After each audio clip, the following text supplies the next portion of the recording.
বলেন। জি, আসসালামু আলাইকুম। ওয়ালাইকুম আসসালাম। আমার নাম সুমি আক্তার। সুমি। হ্যাঁ, সুমির বয়স কত এখন? বয়স ২৪ বছর ২৪ আর কি। বছর। আইডি কার্ডে ২৭ বছর আর কি। ৩ আচ্ছা ঠিক আছে, বছর। ২৪ থেকে ৩০ ২৮ এর মধ্যে আমরা ধরে নেই। আম সুমি, শুরু করেন আপনি যেখান থেকে বলতে চান, যেভাবে আমার বলতে চান। গ্রামের বাড়ি সিরাজগঞ্জ। আচ্ছা, আমি যখন ১১ মাস বয়স তখন আমার বাবা মারা যায়। আচ্ছা। আমার বাবার পক্ষে আমি শুধু একমাত্র মেয়ে। আমার কোনো ভাই বোন নাই। জি, তো আমার মায়ের পক্ষে আর কি ১ম যে স্বামী ছিলেন জি, তার আপনার সেই ঘরে ৫ জন সন্তান ছিল। আমি ২য় পক্ষের। আমার আব্বুর ঘরে আর কোনো সন্তান নাই। আমি একাই। জি। আমার যখন ১১ মাস বয়স তখন একটা দুর্ঘটনা, মানে আমার আব্বু চাকরি করতেন আরকি। হুম, সেখান থেকে আমরা ছুটিতে গ্রামে যাই আরকি। হুম। কিছু জমি-জমা বন্ধক ছিল। আমার আব্বু চাকরি করে টাকা পাঠাইতো আচ্ছা। গ্রামে। তো সেখানে টাকা পাঠানোতে আমার মেজো চাচার হাতে পাঠাইতো টাকাটা। হুম, তো চাচা কি করতো, মানে ঠিকমতো টাকা দিত না। সে টাকা আচ্ছা। নিয়ে আসতো কিন্তু ঠিকমতো দিত না। জমি-টমি ছাড়াতো না ঠিকমতো। হুম, দাদির হাতেও পৌঁছাইতো না টাকা। তো ছুটিতে যখন বাড়িতে যায় আব্বু, তখন এই বিষয়ে কথা হয়। কথা কাটাকাটি হয় ২ হুম। ভাইয়ের মধ্যে, ফ্যামিলির সাথে। এক কথায় ২ কথায় আমার মেজো চাচা আমার আব্বুর গায়ে থাপ্পড় দেয় আরকি। গায়ে হাত তোলে। গায়ে হাত তোলাতে আমার আব্বু খুবই কষ্ট পায়। যেহেতু ছোট ভাই গায়ে হাত তুলছে। তারপর সেই সময় আমার দাদাও কিছু বলে না। দাদা, দাদি সবাই আরকি আমার আব্বুর উপরে রাগারাগি করে। তো সে কষ্ট থেকে আমার আব্বু ঘর থেকে বের হয়ে যায় ওই সময়। হুম, তখন সন্ধ্যার দিকে বের হয়ে যায়। মনে করে যে ফিরে আসবে। হয়তো রাগ করছে, আইসা পড়বো। তারপরও সবাই বের হয় রাত্রে। খুঁজতে বের হয় কিন্তু কোথাও পায় না। মনে করছে কোনো আত্মীয়স্বজনের বাসায় আছে। কিন্তু কোনো আত্মীয়স্বজনের বাসায় ছিল না। যখন ওদিন রাত পার হয়ে যায়, হুম, ফজরের সময় দাদি নামাজ পড়ার জন্য ওঠে। ওঠার পর দেখে আমাদের ঘরের পাশে একটা আম গাছ আছে আরকি পুরনো। হুম। সে আম গাছে আমার আব্বু আরকি ফাঁসি দেয়। কিছু সুইসাইড করে যেটা। ওহো! এটা আপনি পরবর্তীতে শুনেছেন? হ্যাঁ, এটা আমি ওকে। শুনছি। আমি বড় হওয়ার পরে শুনছি। তো মনে করেন আব্বু ফাঁসি দেয়। তো এই হইচই পড়ে যায়, কান্নাকাটির পড়ে যায়। তখন আমার বয়স ১১ মাস বয়স। কিছুই তো বুঝি না। মা তো তেমন কর্ম করতো না বিয়ের পর। তো মনে করেন সবাই আরকি বলে যদি এই কথা কাটাকাটির কথা উঠে তাহলে আমার মেজো চাচারে নাকি পুলিশে নিয়ে যাবে। তো ওকে। একটা পুলিশের ঝামেলা হইতে পারে। সকালবেলা যখন পুলিশ আসে তো মারে শিখাইয়া দেয় সবাই যে বলবেন যে আপনার হইছে। উনার পেটে ব্যথা ছিল, মারাত্মক, উনি সহ্য করতে পারত না। পেটে ব্যথা সহ্য করতে না পারে কোন সময় যেন গিয়া এই কাজটা করছে। হুম, ফাঁসি দিছে। তখন মারে আলাদা রুমে আটকায় রাখে। এভাবে বলে। মাও ভয় পায় আরকি। মাও সেই কথাই বলে হুম। পুলিশের সামনে। পুলিশে যখন উনার কথা শুনতে চায় তখন মাও বলে এই কথা। তো বলে পরে এই পুলিশের ঝামেলা শেষ করে দেয়। পুলিশ আর আমার মেজো চাচারে আর ফ্যামিলির আর কোনো আসে না আরকি।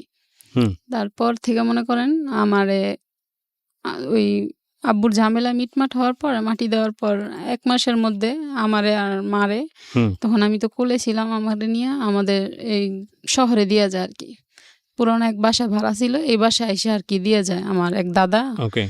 শহরে দিয়ে যায় আমারে। তখন থেকে আবার মায়ের struggle শুরু হয়। আমার মা মনে করেন অনেক কষ্ট করে আমারে বড় করছে। মার মুখ থেকে যেটা শুনছি। জি। ই ইটের ভাটায়ও কাজ করছে আমারে সাইডে বসায় রাইখা। ইটের ভাটায় কয় ভাই বোন ছিলেন আপনারা যখন আপনার মা এই অবস্থা? তখন ছিলাম ৬ ভাই-বোন আরকি। ৬ ১ম ভাই বোন। পক্ষের ৫ ভাই-বোন, উনারা ছিল উনাদের বাবার কাছে। আপনি আপনার মায়ের একা? হ্যাঁ, আমি মায়ের একা না। এই আমার মায়ের ২য় বিয়ের ঘরে আমি একা। আপনার মায়ের আগের ঘরে হ্যাঁ, সন্তান আছে? আগের ঘরে সন্তান ছিল ৫ জন। ওরা কি ওটা আপনার সঙ্গে জানার ছিল? পরে না। না, ওকে, ওরা আমাদের সঙ্গে ছিল না। ওকে, জানার পরে আমার আব্বু বিয়ে করে মারে। ওকে, ওকে। ঠিক আছে। উনি হ্যাঁ, বিবাহিত, উনার ৫ টা সন্তান আছে জানার পরও আমার আব্বু বিয়ে করে। জি। তো মনে করেন যখন শহরে থাকে তো ইট ভাঙতো, মনে করেন ইটের ভাটায় কাজ করত। আপনাকে কোথায় রাখতো ওই সময়ে? সাথে নিয়ে কাজ করত। সাথে নিয়ে? আপনার কি এই এগুলো সাইডে বসায় রেখা স্মৃতিতে আছে এগুলা? মনে পড়ে না? এমনি মনে পড়ে যখন আমার ৬ বছর আরকি, কিছু স্মৃতি মনে আছে যে হ্যাঁ, কাজে যাইতো, জোগালির কাজ করত। আচ্ছা। রাজমিস্ত্রি যেটা বলে, হুম, হেল্পার হিসেবে কাজ করত। বিভিন্ন জায়গায় নিয়ে যাইতো। আমি সারাদিন খেলতাম, খাইতাম ওইখানকার বাট বাচ্চাদের আপনি বুঝতেন না আসলে না, কি হচ্ছে? বুঝতাম না আরকি। ওইখানে মা কাজ করতো, আমি ওইখানকার বাচ্চাদের সাথে খেলতাম। হুম, আবার রাত শেষে সন্ধ্যার সময় টাকা-টুকা বুঝাই দিত, আবার আমারে কোলে করে নিয়ে চলে আসতো। হুম, মানে এরকম করে আরকি কাজ করছে। এমন মনে আছে একটা, মনে করেন বালু টানতো মা। এই ঢাকায় আরকি গাবতলীর ওদিকে বালুও টানছে। আমারে বসায় রাখছে জাহাজের সাইডে, বসায় রেখে মা দেখতাম বালু টানতো। হুম। তখন বালু টাইনা ওই 2টা বা 12টা পর্যন্ত কাজ করতো, কাজ করে আমার নিয়ে আবার চলে আসতো। আচ্ছা আমি ওইখানে সারাদিন বসে থাকতাম, ওইখানে খেলতাম, খেলাধুলা করতাম। তো আবার কাজ শেষ করে আমার নিয়ে আসতো, যে জায়গায় কাজে যাইতো, অনেক দূরে দূরেও কাজ করছে, কন্টাকে রাজমিস্ত্রির কাজ করতো, তো কন্টাকে মানুষ যাইতো, তো হেল্পার হিসেবে নিয়ে যাইতো। তো মা একটু সরল সহজ টাইপেরই ছিল, এই কারণে মারে সবাই আর কি কাজেও নিত। হুম তো মনে করেন এরকম কাজ করতে 8 তলা 10 তলা একটা সিমেন্টের বস্তা নিয়ে উঠছে। উঠতে গিয়ে একবার ব্যথা পাইছে আর কি, উঠতে গিয়ে পিঠে ব্যথা পায়, মেরুদণ্ডের হাড্ডিতে সমস্যা হয়। ও তো তখন থেকে আর ভারী কাজ করতে পারে না। তখন থেকে ভারী কাজ বাদ দিয়ে কি করবো এখন, তখন আমার বয়স মনে হয় 6 বছর হয় নাই, জি কাজ করতে পারে না ভারী কাজ। তখন আবার কি করলো, ব্যবসা করলো। আচ্ছা বিভিন্ন শাক পাতা এগুলা তুলে নিয়ে আসতো গ্রাম সাইডের থেকে, আইনা মনে করেন এগুলি স্কুলের সামনে ভাগা দিয়ে দিয়ে বিক্রি করতো। ও আপনাকে সাথে নিয়ে হ্যাঁ, আমার সাথে নিয়ে। তো আমি যখন বড় হয়েছি আমার কাছে দিয়ে দিই, মোটা বাইন্দা বাইন্দা আমার কাছে দিয়ে দিত। আমি আবার এগুলা স্কুলের সামনে নিয়ে বিক্রি করতাম। তারপরে আপনি পড়তেন ওই সময় না না, ওই সময় ভর্তি করে নাই, তখন আমার স্কুলে ভর্তি করে নাই। তো মনে করেন ওই সময় এরকম করতাম। আবার যখন আরেকটু বুঝাইলাম 6 বছর হয়েছে, তখন আবার স্কুলে ভর্তি করানোর জন্য স্কুলে নিয়ে যায়। তখন আগে যে ব্রাক স্কুলে মনে করেন দিত না, যে বিয়ের সামগ্রী দিয়ে দিত, হুম ল্যাপ তোষক থালা বাসন যা লাগতো ভর্তি করলে ব্রাক 5। স্কুল? হ্যাঁ হ্যাঁ, একটা নিয়ম ছিল ওই সময়, তাই নাকি 5 পর্যন্ত পড়লে এগুলা দিয়ে একদম একটা মেয়ের আর কি 5 পর্যন্ত পড়ালেখা করাইলে ওনারা এগুলা দিয়ে দিবে ওইখান থেকে। বিয়েতে হ্যাঁ, বিয়ের জন্য আর কি। মেয়েটার 5 পড়ানোর পরে বিয়ে হয়ে যাবে এরকম কোনো কিছু নাকি ভবিষ্যতে? এরকম হয়ে যাবে না, মানে দিয়ে দেয় আর কি, ওইটা নিয়ম ও আচ্ছা আচ্ছা মেয়েদের। ইন্টারেস্টিং, হ্যাঁ। আমার জানা ছিল না। হ্যাঁ যাই হোক, হ্যাঁ, তারপর এটা দিয়ে দিত। তো ওই স্কুলে নিয়ে যায়, তখন আমার 6 বছর হয় নাই। হুম। তখন আগের যে নিয়ম ছিল মাথার উপর দিয়ে কান ধরতে হইতো, হুম তাহলে স্কুলে ভর্তি নিব, হুম। নাইলে নিব না। তো মনে করেন এরকম আমি কান ধরতে পারি নাই, হুম। তখন আমার আর ভর্তি নেয় নাই। তো ওইখান থেকে আবার নিয়ে আসে। তখন আবার আমিনবাজারে তো ছিলাম, তখন ওইখানে আরেকটা স্কুলে নিয়ে যায়, সরকারি স্কুলে, তখন ওইখানে ভর্তি করে দেয়। তো ওই স্কুলে যাইতাম আইতাম, আর ওই মনে করেন সকালবেলা হইলে ওখানকার ছেলেমেয়েরা আসিল, তো তখন ওনাদের সাথে সকালে বাজারে যাইতাম। ওই ছেলেমেয়েরা সবাই ওখানকার ওই এলাকা ছিল, যারা আমরা একটা এরিয়ার মধ্যে ছিলাম আর কি, বস্তিও বলে আর কি। কিন্তু ওই ছেলে মেয়েদের সাথে মনে করেন যাইতাম ওইখানে। বাজারে গেলে তো কারোর দোকানে তরকারি সাজাই দিতাম, হুম। পড়াশোনাও করতাম, তরকারি সাজাই দিতাম। ওই 10 টাকা দিত, তো একবেলা তরকারি দিয়ে দিত। হুম। মনে করেন এরকম করে আর কি। এই পেঁপে বস্তা বস্তা বস্তা পেঁপে কষ ছিল, সেই পেঁপে ধুয়ে দিলে মনে করেন 1 বস্তা পেঁপে ধুয়ে দিলে 10 টাকা দিত। হুম। তো এরকম করে করে আনতাম, আনলে তো সংসারটা চলতো। মা তো ভারী কাজ করতে পারতো না। আর ওই যা শাক পাতা আনতো ওগুলা মনে করেন বিকালে নিয়ে যেতাম, বাইন্দা রাখতো বিকালে স্কুলের সামনে। বিভিন্ন যারা পরিচিত আছিল এরা নিত, নিয়ে গেলে মনে করেন এইভাবে করে ওইখানে ক্লাস 4 পর্যন্ত পড়ালেখা করলাম। তখন আবার আস্তে আস্তে আমার মার যে প্রথম পক্ষের ছেলে মেয়ে, ওরা আস্তে আস্তে সন্ধান পেয়ে চলে আসলো, ওকে একে একে করে আসা শুরু করলো। ওকে মনে করেন আসতো, মনে করেন আস্তে আস্তে আসা যাওয়া করতে করতে, যে ওই ঘরের তো মেয়েরা বড় ছিল, প্রথম 2 মেয়ে বড় ছিল, তারপরে 2 ছেলে ছিল ওই ভাই বোনের মধ্যে। জি তো মেয়েরা আসলো, মেয়ে আইসা একটা গার্মেন্টসে ঢুকলো, মা ঢুকাই দিল একটা কাজে। তো ঠিক মতো কাজ করতো না, কাজ করলে টাকা টুকা পাইলেও নিজেরটা নিজেই খরচ করতো, সংসারে দিত না। হুম তো এই কষ্টই ছিল। তারপর আবার ভাই এলো, ভাইও এরকম করলো, জি কাজ করে তো ঠিক মতো টাকা দেয় না, কয়দিন এখানে করে তো কয়দিন নারায়ণগঞ্জ চলে যায়, মানে মিলে জিলে থাকে। তখন আমার বড় আপা ছিল আবার নারায়ণগঞ্জ ওই সংসারের। তো উনি নারায়ণগঞ্জ ছিল, ওই বোনের কাছেও চলে যেত, আবার এখানেও আসতো। মনে করেন এরকম করে থাকতো, মনে করেন আমার দেখতেই পারতো না আর কি, ওরা সহ্য করতে পারতো, ওরা চাইতো আমার কারো কাছে দিয়ে দিক। হুম তখন আর কি আমি আমার গ্রামের বাড়ি সম্পর্কে কিছুই জানি না, যে আমার দাদা দাদি আছে কিনা। তখন আমি এত বুঝতামই না যে আসলে বাবাও এরকম হয় আর কি, 2টা হয় বাবা, মানে এটা কোনো জ্ঞানই ছিল না আমার। হুম তো মনে করেন ওরা অনেক বকাবকি করতো, মারতো ধরতো, তো কান্নাকাটি করতাম, মার কাছে যাইতাম, তো ওই মা আবার বুঝায় মুঝায় দিত। তো এরকম করতে করতে ওরা অনেক অনেক নোংরা নোংরা ভাষা কয় ওরা আর কি, যেগুলা শুনতেও পারি না। তখন বয়স কত আপনার? তখন 7-8 বছর আর কি। স্কুলে ভর্তি হননি তখনো? হ্যাঁ, তখন ভর্তি ভর্তি হয়েছি। হয়েছেন তখন আমি ব্র্যাকে? 3 তে পড়ি। হ্যাঁ, তখন ব্র্যাকে। ওই সরকারি স্কুল থেকে আবার ব্রাকে নিয়ে আসে আমারে। আমাদের বাড়ির ভিতরে আর কি ব্রাক স্কুল খুলে, তো স্কুলে এসে পড়ি। তো এখানে দেখলাম আবার মা স্কুলে পড়লে আবার টিউশনি পড়তে হয়। তখন আমি 2 এ 3 তে উঠে গেছি আর কি। জি 3 তে উঠছি পরে এরকম করে আর কি চলতেছে। ওই বাজারে যাই, তরকারি বেশি সকালে ওদিকে কাজ করি। হুম 20 টাকা দিলে আর কিছু তরকারি দিয়ে দিত, বাসায় নিয়ে আসতাম। হুম আর মা শাক পাতা তুলতো, এগুলো আবার বিকালে স্কুলের সামনে নিয়ে যেতাম। হুম এগুলো নিয়ে বিক্রি করতেন? হ্যাঁ ক টাকা বিক্রি হতো এই করতাম। সময় বিক্রি টিক্রি করলে? ওই সময় 2 টাকা আটি, 3 টাকা আটি, 5 টাকা আটি, একটা কিছু শাক মিলে একটা এক আটি করে দিত, তো 5 টাকা করে আটি বিক্রি করতাম। এগুলো বিক্রি করে টাকা নিয়ে হ্যাঁ বাড়ি চলে আসতেন? হ্যাঁ বাসায় নিয়ে আসতাম। ওগুলা দিয়ে আবার মা সংসার চালাইতো, ঘর ভাড়া দিত, হুম ওনার ওষুধ চলতো। তো মনে করেন এরকম করতে করতে ক্লাস 3তে যখন উঠলাম, তো দেখে মা আর পারতেছে না শাক পাতা, তখন পানি টানি উঠে গেলে তখন আবার কষ্ট হয়ে যেত। হুম তখন মনে করেন বিভিন্ন জায়গায় যে ধান রোপণ করতো তো ঢাকার ওইদিকে, তো পানি হুম। উঠে গেলে ওনারা আবার এটি নিত না। তখন কি করতো, ওইখানকার আর কি আছে যারা থাকতো আরো আমাদের সাথে, ওনারা সবাই মিলে ওই ধান নিয়ে আসতো পানি আচ্ছা। থেকে, ডিপ দিয়ে ওই ধান তুলে নিয়ে আসতো। হুম ওগুলা কৃষকরা ফালাই দিত, তখন উঠাইতে পারবো না, পচে যেত।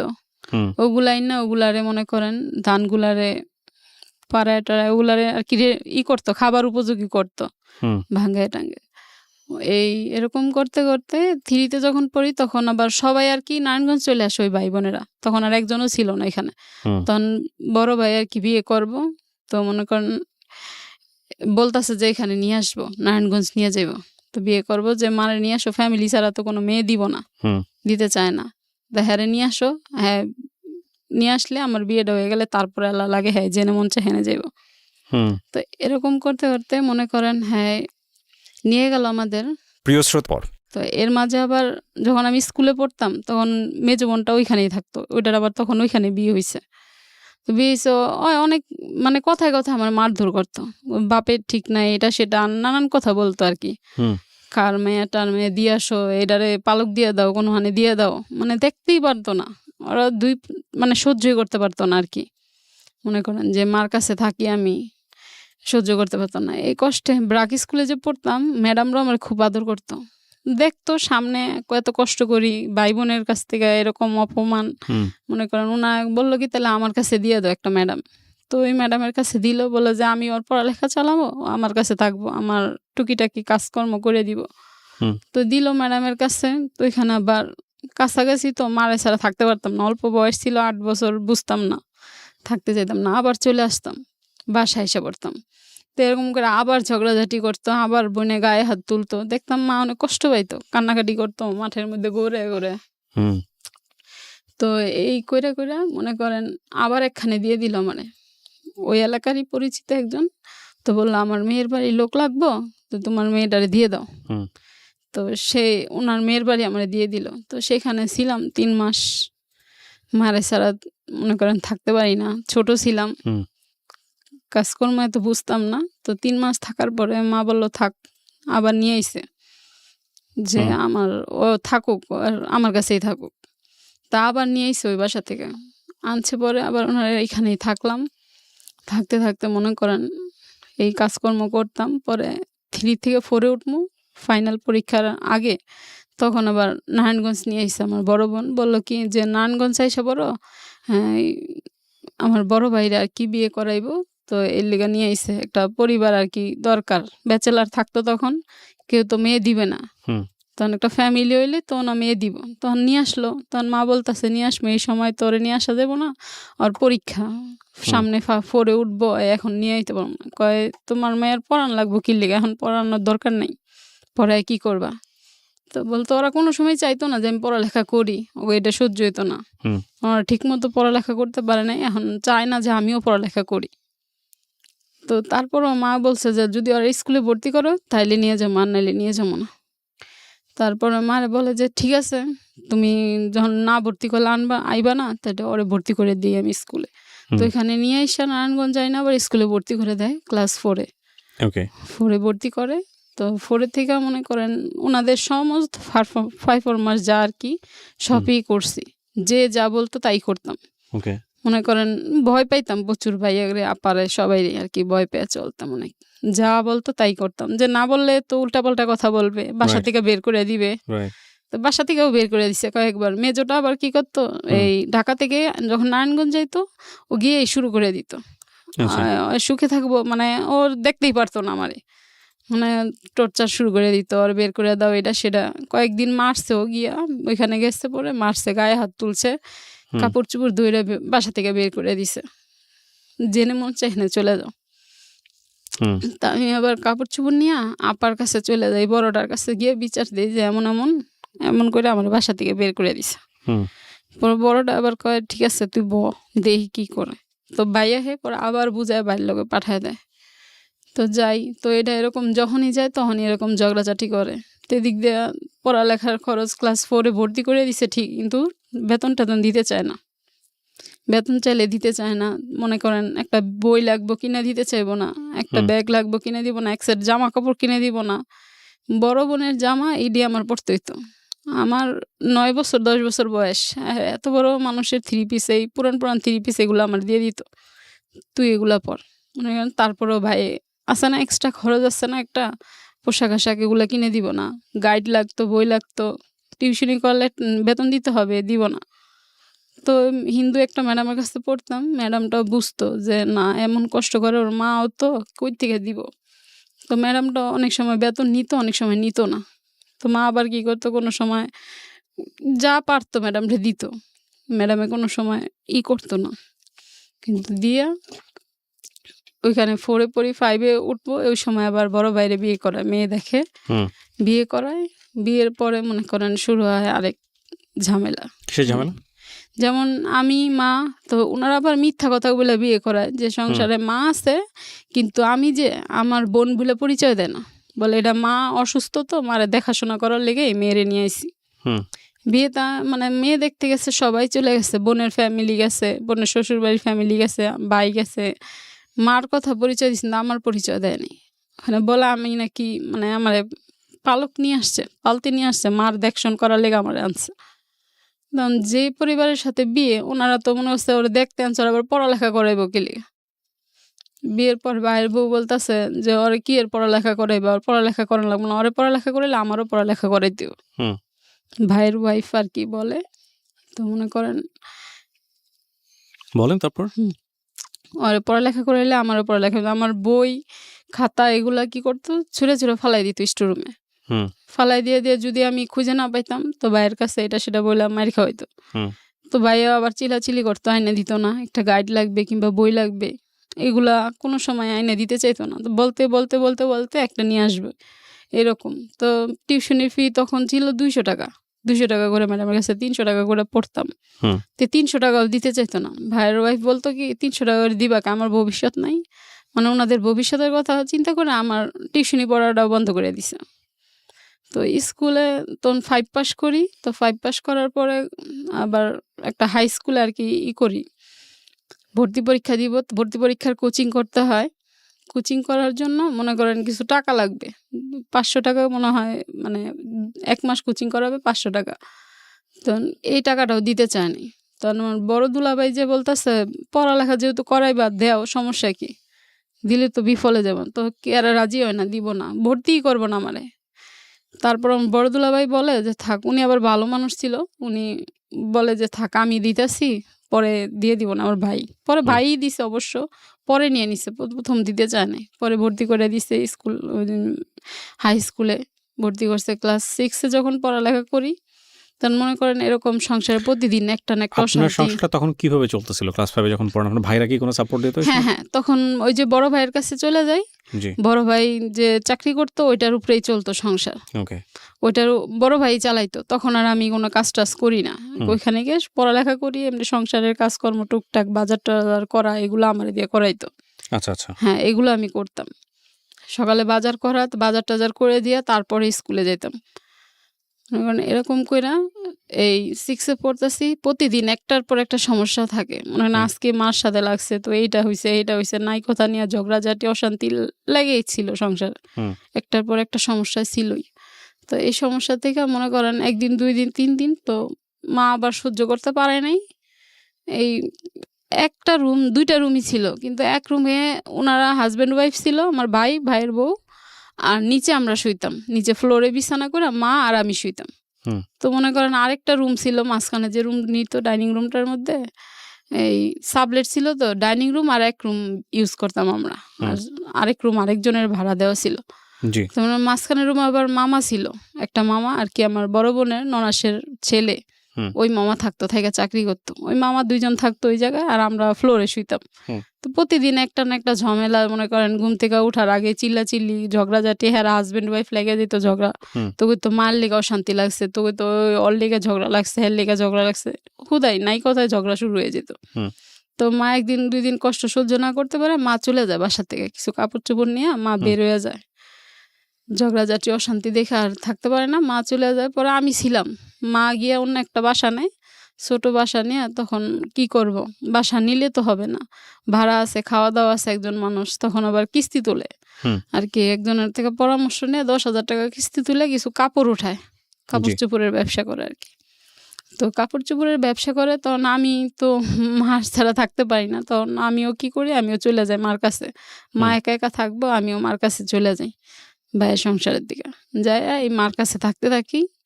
তো মনে করেন মা কাপড়ের ব্যবসা করতো, ওই মোটামুটি চলতো আর কি। হুম। তারপর একদিন ভাইয়া আবার গেছে ওয়াইফ নিয়ে, ওনার বাচ্চা হওয়ার পরে আর কি, জিয়া বলতেছে যা হইছে হইছে, ভুলে যাও, তো আইসা পড়ো এখানে। মা বলে যাবো, আবার যদি ঝগড়াঝাটি, আবার এই অশান্তি, আবার বের হয়ে আসবো, তারপর আবার মানুষ হাসাহাসি করব, আবার একটা হইব, হুম। তোরা আলাদাই থাক, তোরা শান্তিতে থাক আর কি। জি।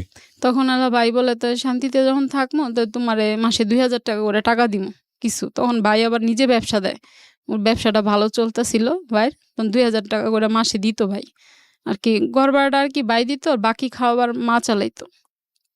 যেমন কাপড়ের ব্যবসা করতো, তখন আমি স্কুলে পড়তাম, তখনও ঠিক মতো আমার স্কুলের আমি টিউশনই করতে পারিনি, হুম। মানে পড়তে পারিনি কারো কাছে। ওই স্কুলের বেতনের জন্য মনে করেন এই আপনার স্কুলের যে হেড স্যার, তারপরে আপনার অধ্যক্ষ যারা আছে, তাদের বাড়ি বাড়ি যাইতাম সকালবেলা, হুম। গিয়ে যাতে পরীক্ষার আগে একটু বেতনটা কমায় দেয়, কিংবা বেতনটা মওকুফ করে। তো মওকুফ করলে তো দেখা যায় ভর্তি করাইতেই তো পারে না, তো মওকুফ বেতন দিব কই থেকে, পরীক্ষা আসলে মনে করেন পাইতাম না, রিসিট পাইতাম না ঢুকার, পরীক্ষার ফিস হ্যাঁ, জমা দিতে পারতেন না। না ফিস জমা দিতে পারতাম না, জমা যেত। তো ওই হেড স্যারগো কাছে ঘুরতাম, ঘুরে ঘুরে মনে করেন এরকম করে নিতাম, জি। তারপর ঘুরে ঘুরে আমার বেতনটা মওকুফ করাইতাম। হয়তো ইটা মওকুফ করাইয়া মনে করেন পরীক্ষায় অ্যাটেন্ড করতে পারতাম। তখন 6 থেকে 7 উঠলাম, ভর্তি তো করাইতে পারতেছে না মা অনেক। তখন আবার কাপড়ের ব্যবসা করে ঠিক মতো যাতায়াত করতে পারে না। ওই যে আগে যে সিমেন্টের বস্তা উঠাইতে গিয়ে ব্যথা পাইছে মেরুদণ্ডে, সেই ব্যথাটা আবার জাগে। আচ্ছা। জাগে, তখন আবার অসুস্থ হয়ে পড়ে। তখন কি করবো, ক্লাস 7-এ কষ্ট করে ভর্তি করছে, বড় আপার কাছ থেকে 2,000 টাকা আইনা হাওলাত এনে ভর্তি করছে আমারে। তো মনে করেন সেইখান থেকে ভর্তি করে এখন আমি তো টিউশনের ফি কারো কাছে পড়তেও পারি না, একা একা আর কি পড়বো, অঙ্ক এইগুলা কিছুই, এতগুলা সাবজেক্ট তো আর করতে পারি না, একা কভার করতে পারি না। কোন ক্লাসে থাকতে এটা? তখন 7-এ থাকতে। 7-এ, হ্যাঁ। আবার পরীক্ষার ফিস দিতে পারি না, বেতন দিতে পারি না, সব সময় তো আর স্যারেরা মাফ করে না। ট্রু। তো মনে করেন এরকম কি করব, তখন মা কি করলো, একটা কথা বলে, আমাকে কষ্ট তখন কিছুই ছিল না, একটা ফ্লোরে শুধু বিছানা করে শুইতাম, ফ্যান ছিল না ঘরে একটা, ওই কয়েকটা হাঁড়ি পাতিল এগুলা আর কাপড় চোপড় রাইখা এগুলাই কষ্ট করে চলতাম।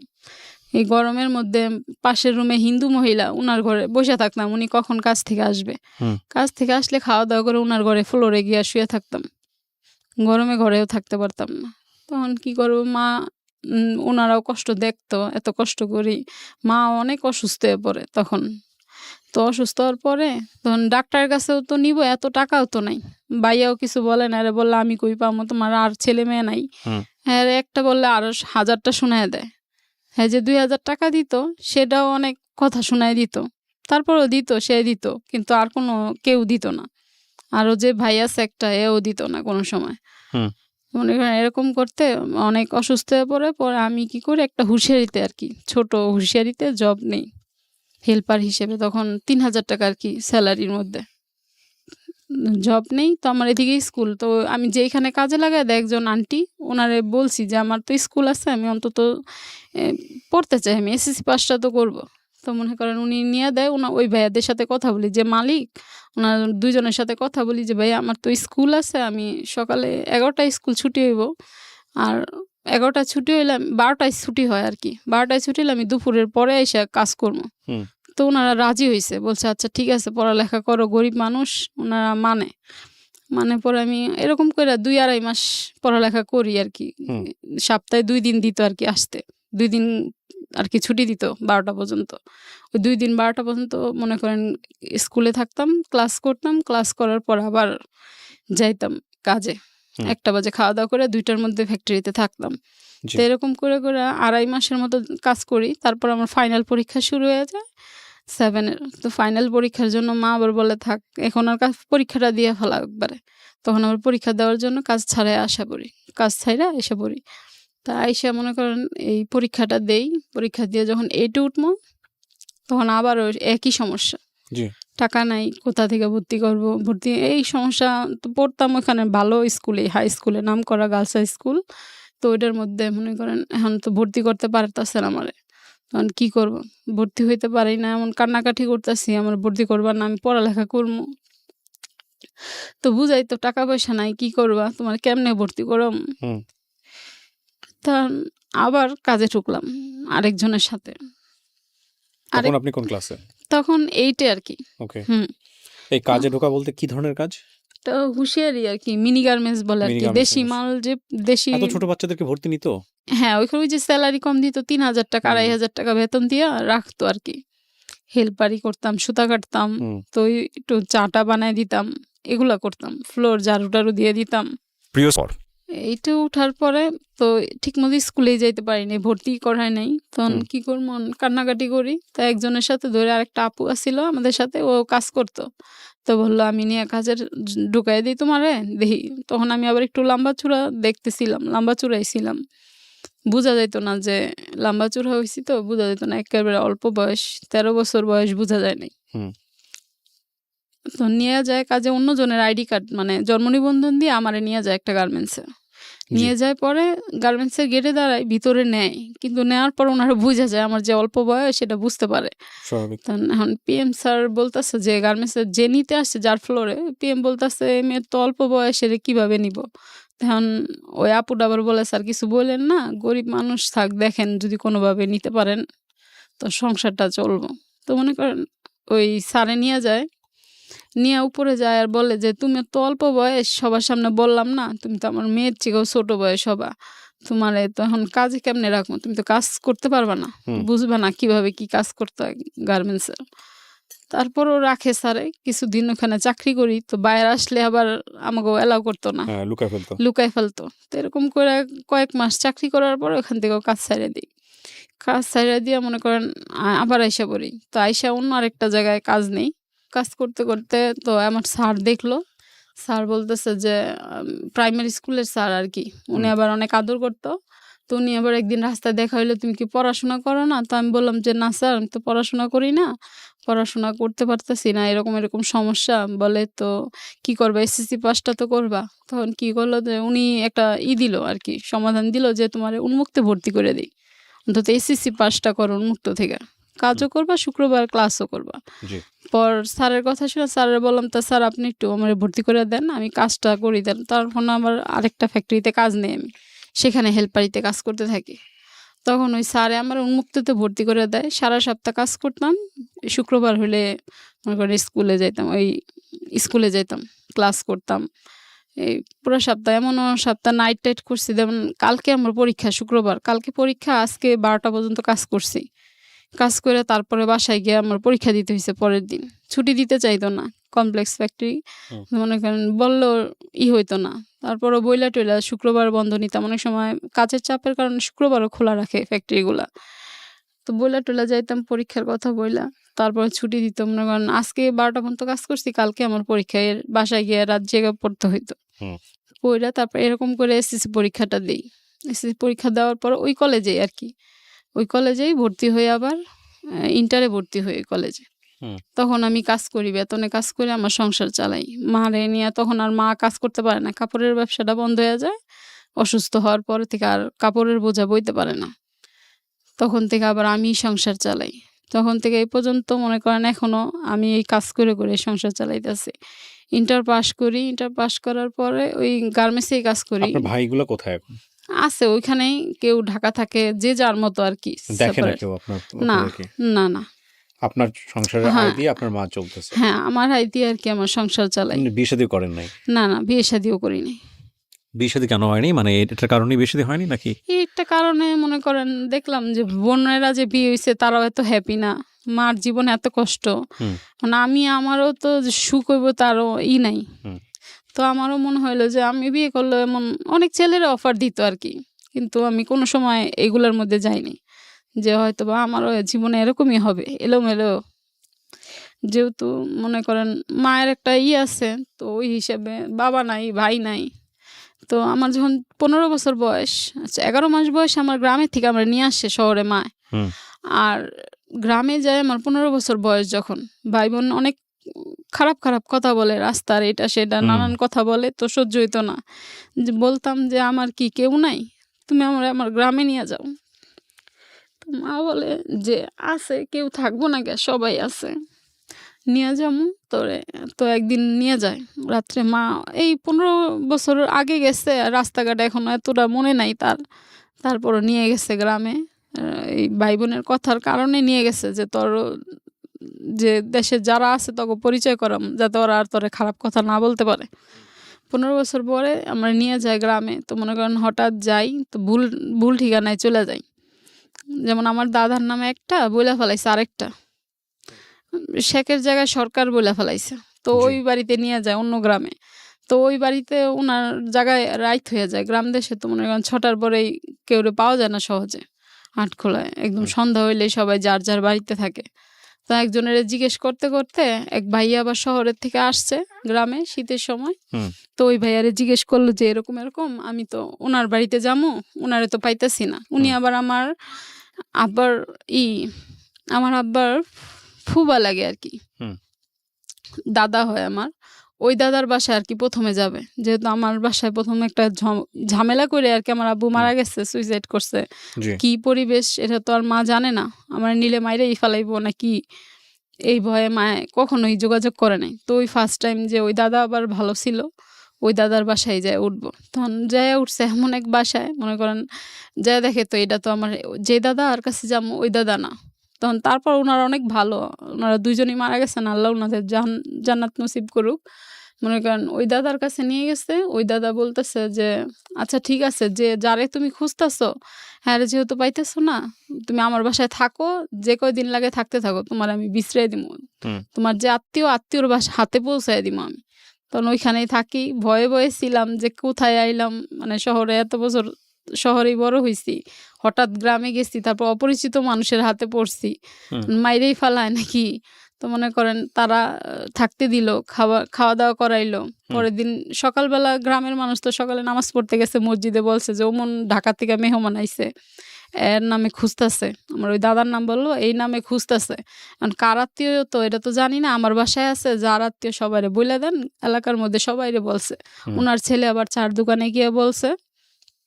তো একে একে এক একজন আইতেছে, ওই নাম যাদের যাদের নাম ওই নামে সবাই এসে হাজির হইতেছে। হুম তো মারে ডাকতেছে, মা তো চিনে, মা সামনে গিয়ে বলতেছে যে না উনি না। তো আবার এরকম করতে করতে 4-5 জন আসছে, 4-5 জনের মধ্যেই মানে কেউই না। পরে লাস্ট পর্যায়ে আবার আমার যে দাদার কাছে গেছি ওই দাদা আসছে। ওই দাদা আইসা তো মনে করেন মায়ের মুখের দিকে তাকায় রইছে, তাকায় গুইতেছে, তো মায়ের নাম ধরে বলতেছে যে তুমি বাইচা আছো এখনো, মেয়েরাও কি বেঁচে আছে? তখন মা বলে যে বাইচা আছে ফুবা, এই যে মেয়ে। পরে মনে করেন ওই দাদার হাতে পৌঁছে দেয়, তো ওনার তো জড়ায় ধরে অনেক কথা বলে যে এই 11 মাস বয়স রাইখাইছি ঢাকা, আর তো খবরও নিলা না, নিয়েও আসো নাই শহরের দিকে, বাইচা আছে নাকি মরে গেছে এটাও জানি না। তারপর মনে করেন উনি নিয়ে যায় ওনার সাথে চলে যাই ওনার বাসায়। যাই পরে আমার ওইখানে যে চাচা আছে, তারপর ফুবুরা আছে, আমার দাদা আছে, কাকিরা, তো ওনারা দেখা তো সবাই অবাক হয়ে গেছে হুম যে এত বছর পরে এই মেয়ে আইছে। আমার আব্বুর নাম ধরে বলে হ্যাঁ নাই, তো হ্যাঁ মেয়েটা বাচ্চা আছে, এটাই তো অনেক। পরে ওনারা আদর আপ্যায়ন করে, ওনাদের ওইখানে থাকি কয়েকদিন। থাকার পর ওনাদের কাছ থেকে জানতে পারি আমাদের বাড়ির অবস্থা কি, কে কি অবস্থানে আছে। তো ওনারাই বলে যে এরকম এরকম এই চাচা এরকম। তো এরকম শোনার পরে তারপরে কয়েকদিন ওনার বাসায় থাকার পরে ওনারা ঠিকানা দেয়, ওই ঠিকানায় যাই। হুম তো বাড়িতে যখন যাই তখন যায় দেখি সবাই অবাক হয়ে যায় আমাদের দেখান যে এত বছর পরে এরা বাইচা আছে, এরা তো এখনো মনে করছে আমরা মারা গেছি, এটা মনে করছে যে আমি বাইচা নাই। দেখা অবাক হয়ে যায় সবাই যে এই মেয়ে এখনো বাইচা আছে, এই বউ, আমরা তো মনে করছি এই বউ মরে গেছে গা, হয়তো মাইয়া কোনোখানে গেছে, নাইলে কিছু হয়ে গেছে। এক্স্যাক্টলি, আমি এই জায়গাটা থেকেই বলি আপনাকে, একটা হচ্ছে যে দেখেন পরিস্থিতির উপরে তো কারো হাত নাই, তাই না? আপনার হয়তো আফসোস আছে যে আপনার এতগুলো ভাই, তারা যদি আপনার মাকে দেখতেন তাহলে হয়তো আপনার জীবনটা অন্যরকম হতো, তাই না? তবে এটা ঠিক, পরিস্থিতি আরও জটিল হতে পারতো। আপনি ধরেন এখন 2 হাত 2 পা আছে, আপনি এটা দিয়ে পয়সা যতটুকু পারেন রোজগার করেন এবং সেটা আপনার হালাল উপার্জন, এটা দিয়ে আপনি আপনার মাকে সেবা করতে পারছেন। হ্যাঁ, নারী জীবনের একটা অসম্পূর্ণতা, যদি বিয়ে, সংসার, বাচ্চা এগুলোর প্রয়োজন আছে, কিন্তু এটা যদি একেবারেই না হয়, তবুও আপনার খারাপের জন্য এটা হয়নি আপনি এটা বলতে পারবেন না, কারণ আপনি আপনার মাকে সেবা করছেন, মার পাশে থাকছেন, যে কারণে আপনার এটা হয় নাই। সো দিন শেষে আপনার একটা আত্মতৃপ্তির জায়গা আছে। হ্যাঁ, আমি বরং এটাকে পজিটিভ হিসেবেই দেখতে চাই। তবে আপনার মা নিশ্চয়ই চান আপনার বিয়ে শাদী হোক, এবং সে সবসময় বলে, সবসময় বলে। তা আমি আবার চিন্তা করি যে পড়াশোনা করছি তো একটা ভালো চাকরি টাকরি যদি পাই, তারপরে আস্তে ধীরে হয়তো সংসার করব, তখন একটা ভালো ছেলে দেখে বিয়ে করব। এবং দেখা যায় গার্মেন্টস এর মনে করেন কাজ করি, ছেলেরা গার্মেন্টসে, আমি যে সেকশনে কাজ করি আমি তো ছেলেদের চিনি কিরকম ওরা, না তারপরে বড় কথা হচ্ছে আপনার নিজের আগ্রহ হয় না। রাইট, বিয়ের পরে আপনার ফ্যামিলিকে আপনাকে দেখতে হবে, সেরকম কমিটমেন্ট নিয়ে আপনাকে বিয়ে শাদী করতে হবে, যেটা অনেক সময় ছেলেরা সাপোর্ট করে না বা দিতে চায় না। যারাই আসে তো মনে করেন বলে যে না দেখবো, মাকে দেখবো, সমস্যা নাই, কিন্তু আপনার বিশ্বাস হয় না আমার, যে আমি যদি নির্দিষ্ট একটা চাকরি করি, বিয়ের পরে এটা করব, আমি আমার টাকা দিয়ে আমার মাকে দেখবো, সমস্যা নাই। মনে করেন যখন গ্রামে যাই তখন আবার চাচারা দেখে খুশি হয়, সবাই অবাক হয়, খুশি হয়। তখন চাচারা বলে যে আমি তোমারে রাখতে পারি, কিন্তু তোমার মারে তো বাবা আমরা রাখবো না। তো মনে করেন এখন আমি চিন্তা করি যে আমারে যে ফালাই নাই, আমি তারে ফালামো কেন, সে আমার মা। তখন আমিও বলছি যে না, আমি থাকবো না, আমি কর্ম করি, কষ্ট করি, মাকে নিয়েই থাকি, আসবো, গ্রামে যাই, বছরে যাই একবার, যাওয়া আসা পরে। ঠিক আছে, আপনি আপনার মাকে কখনোই ফেলবেন না। হ্যাঁ, রাইট। পরিস্থিতি বোঝাটা আসলে খুব জরুরি। আমরা আসলে নারীকে সম্মান করি তার কাজের জন্যে, নারী যে একাও পারে সেই জায়গাটাকে আমরা রেসপেক্ট রাখবো আজকের অনুষ্ঠানের মধ্য দিয়ে। আমরা শুধু এতটুকু বলতে চাই যে অনেক মানুষের স্যাক্রিফাইস চোখে দেখা যায় না, কিছু কিছু মানুষের স্যাক্রিফাইস হয়তো দৃশ্যমান, যে কারণে আমরা তাদেরকে নিয়ে অনেক কথা বলি। কিন্তু আমাদের সমাজের চারপাশে এমন অসংখ্য মানুষ আছে যাদের স্যাক্রিফাইসগুলো দৃশ্যমান হয় না, কিন্তু তারা নিজের জীবনের অন্যতম সুখ, সমৃদ্ধি এবং ভবিষ্যৎ বিসর্জন দিয়ে তারা তাদের প্রিয়জনের পাশে থাকেন।